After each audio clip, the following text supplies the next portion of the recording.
پاس بیٹھے ایک بندے نے مولا علی شیر خدا جس کو لقب ملا ہو مشکل کشا سے پوچھا کہ مولا علی آپ کے پاس 3 بندے آئے، تینوں نے اپنے مختلف مسائل پیش کیے اور آپ نے تینوں کو استغفار کا ہی ذکر کیوں کہا؟ تو مولا علی نے فرمایا کہ آج ہماری تباہی و بربادی کی سب سے بڑی وجہ ہمارے گناہ ہیں۔ اگر کسی کا رزق تنگ ہوتا ہے تو وہ توبہ کرے، اگر پریشانیاں کسی کی جان نہیں چھوڑ رہی تو وہ توبہ کرے، اگر کسی پر آزمائش آتی ہے تو وہ توبہ کرے، اگر کسی کے گھر فاقے ہیں، غربت ہے تو وہ توبہ کرے۔ توبہ کا ذکر، استغفار رب کو راضی کر لیتا ہے، رب کو منا لیتا ہے، اور جس بندے سے رب راضی ہو جاتا ہے پھر اسے مانگنا نہیں پڑتا، اسے غائبی خزانوں سے دے دیا جاتا ہے۔ مولا علی نے فرمایا کہ جب کبھی آپ پر مشکل وقت آ جائے استغفار کرو، اور بعض اوقات واقعی انسان سے جانے انجانے میں کوئی ایسا گناہ، کوئی ایسی بات، کوئی ایسا عمل ہو جاتا ہے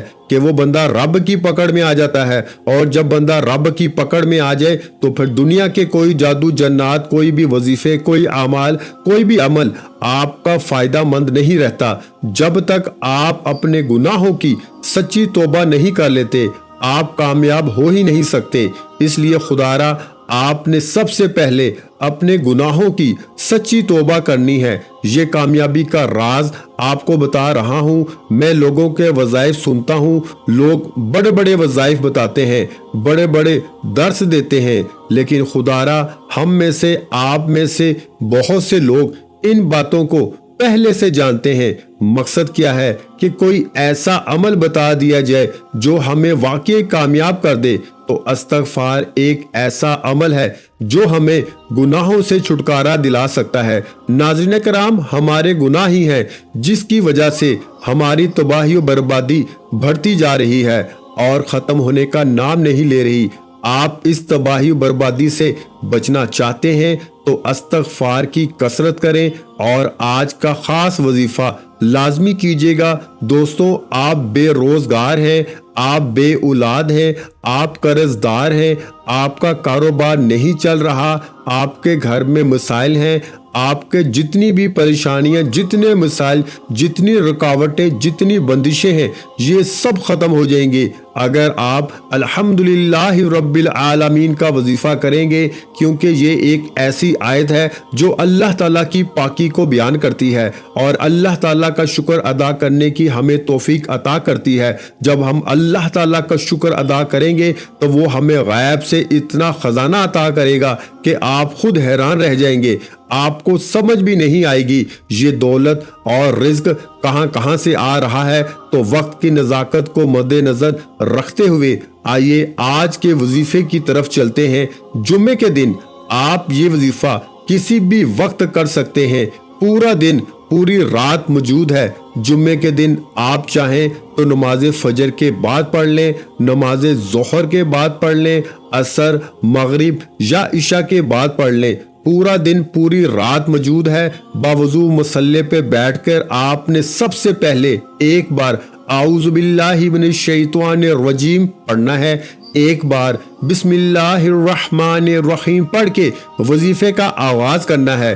نبی کریم صلی اللہ علیہ وآلہ وسلم کی ذات اقدس پر 3 مرتبہ درود پاک پڑھنا ہے۔ درود پاک آپ صلی اللہ علیہ وآلہ وسلم پڑھ لیں یا صلی اللہ علی محمد پڑھ لیں یا نماز والا درود ابراہیمی پڑھ لیں، تو اس سے بڑھ کر اور کچھ بھی نہیں۔ آپ نے درود پاک پڑھتے ہی سب سے پہلے عاجزی کے ساتھ اپنے مقصد کی نیت کرنی ہے۔ مقصد جتنا بڑا ہو یہ نہ دیکھنا کہ یہ ناممکن ہے، آپ یہ دیکھو کہ مانگ کس ذات سے رہے ہو جو عرش الہی کا رب ہے، خزانوں کا مالک ہے۔ آپ اس رب سے مانگ رہے ہو جس کے قبضہ قدرت میں دونوں جہاں کی بادشاہت ہے، اور وہی آپ کو عطا کرے گا۔ بے شک وہ ہر چیز پہ قادر ہے اور وہ بہت غفور الرحیم اور بے نیاز ہے۔ دوستو، آپ انشاءاللہ جو مانگیں گے آپ کو مل جائے گا۔ اپنے مقصد کی نیت کیجئے، اگر گاڑی، دولت، شہرت جو بھی چاہیے وہ مانگ لیں۔ اگر آپ کو پریشانی ہے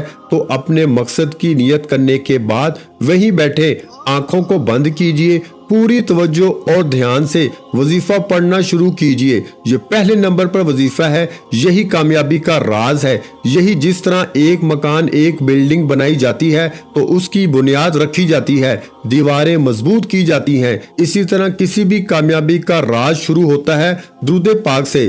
درود پاک پڑھ کر جو بھی دعا اور جو بھی وظیفہ کیا جاتا ہے تو وہ ضرور قبول ہوتا ہے۔ اس لیے ایک بار میرے ساتھ بھی درود پاک پڑھ لیں تاکہ آپ کو بھی ثواب ہو اور مجھے بھی۔ اللہم صلی علی محمد وعلی آل محمد کما صلیت علی ابراہیم وعلی آل ابراہیم انک حمید مجید۔ اللہم بارک علی محمد وعلی آل محمد کما بارکت علی ابراہیم وعلی آل ابراہیم انک حمید مجید۔ جو بندہ درود پاک پڑھتا ہے تو وہ اللہ تعالیٰ کو راضی کرتا ہے، کیونکہ اللہ تعالیٰ اس عبادت سے بہت زیادہ خوش ہوتا ہے۔ اس لیے کہا جاتا ہے کہ تمام عبادات میں سے سب سے زیادہ افضل درود پاک پڑھنا ہے، جس کی قبولیت کا کوئی شک نہیں، کیونکہ رب کی رضا اس میں ہے کہ جب بندہ اپنے کبیرہ صغیرہ گناہوں کو معاف کرتا ہے، بخشوا لیتا ہے تو رب راضی ہو جاتا ہے۔ اس طرح سے آپ نے جمعے کے دن درود پاک پڑھ کر یہ وظیفہ شروع کرنا ہے۔ یہ وظیفہ آپ اپنے ہاتھ کی انگلیوں پر گن کے پڑھ سکتے ہیں تو بہترین ہے۔ اگر ہاتھ کی انگلیوں پر گن کر نہیں پڑھ سکتے تو تسبیح کا استعمال کر لیں، لیکن تعداد میں کمی بیشی نہیں ہونی چاہیے۔ اگر کمی بیشی ہوگی تو اس کے ذمہ دار آپ ہوں گے۔ آپ نے الحمدللہ رب العالمین کو ہاتھ کی انگلیوں پر 100 بار پڑھنا ہے، کمی بیشی نہیں کرنی۔ بعض اوقات بندہ ایک دانہ کم یا زیادہ پڑھ جاتا ہے، لیکن آپ نے 100 دانوں کی تسبیح کرنی ہے، 100 بار پڑھنا ہے۔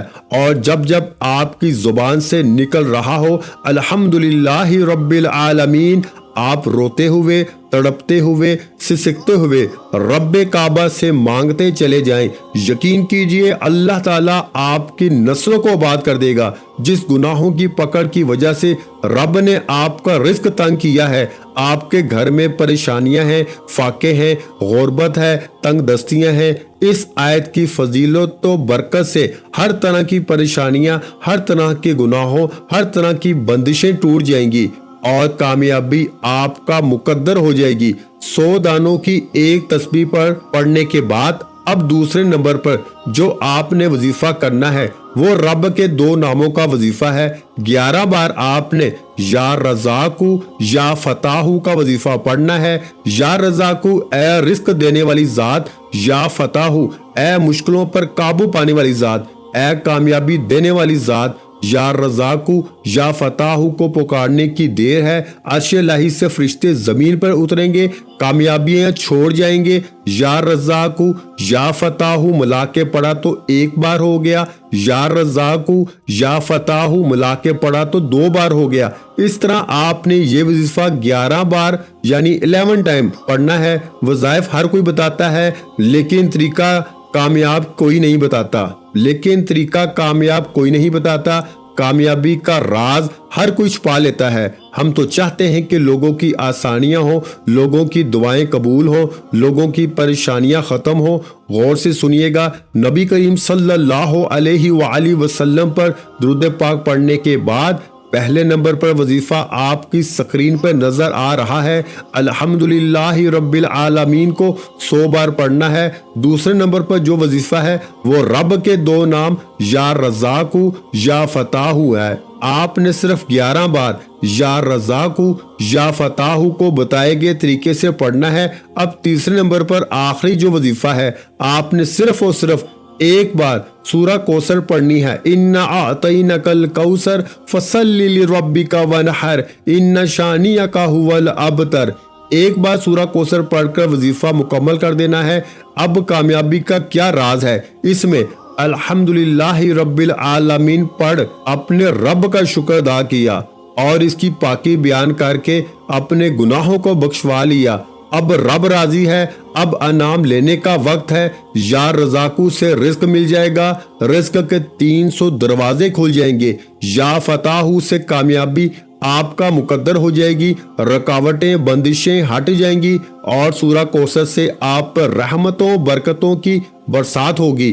سورہ کوثر سے آپ کے گھر میں حالات بدل جائیں گے، بے سکونی، بے برکتی ہمیشہ ہمیشہ کے لیے ختم ہو جائے گی۔ یہ وظیفہ کوئی نہیں بتائے گا، خدا را یہ وظیفہ بتائے گے طریقے سے کیجئے۔ دوستو آج کا وظیفہ نہایت ہی آسان اور مختصر ہے۔ آپ نے دیکھا ہوگا کہ اس کو پڑھنے کے لیے صرف 1 منٹ ہی لگے گا، اس سے زیادہ کا وقت آپ کا نہیں لگے گا۔ آپ نے جمعے کے دن یہ کسی بھی نماز کے بعد کر لینا ہے اور انشاءاللہ آپ کی رزق کی جو بھی پریشانی ہے وہ ختم ہو جائیں گی۔ آخر میں اللہ تعالیٰ سے دعا کرتا ہوں کہ اے اللہ ہم سب کی پریشانیوں کو دور فرما، ہم سب کو اپنے غیبی خزانے سے رزق عطا کر۔ یا اللہ ہم سب کے مال و دولت میں اضافہ کر اور تنگ دستی کو ختم کر۔ یا اللہ پاک قرض سے، مرض سے، بری آفات سے، بری بلاؤں سے نجات عطا کر۔ یا اللہ پاک جو بے اولاد ہیں ان کو اولاد عطا کر، جو بے روزگار ہیں ان کو روزگار عطا کر، جو بے گھر ہیں ان کو گھر عطا کر۔ یا اللہ پاک قبر کی سختی سے بچا، قبر کے عذاب سے بچا اور جہنم کی آگ سے بچا۔ اللہ پاک ہمارے کبیرہ صغیرہ گناہوں کو معاف فرما، ہمیں 5 وقت کا نمازی اور ماں باپ کا فرما بردار بنا۔ آمین ثم آمین۔ ویڈیو اچھی لگی ہو تو ویڈیو کو لائک کر دیں۔ مزید اسلامک وظائف سننے کے لیے ہمارے چینل کو لازمی سبسکرائب کر لیں، اور محترم ناظرین کرام اپنے رزق میں برکت، وسعت اور کشادگی کے لیے اللہ کے 99 ناموں میں سے ایک نام کمنٹ سیکشن میں لازمی لکھ دیا کریں۔ جزاک اللہ۔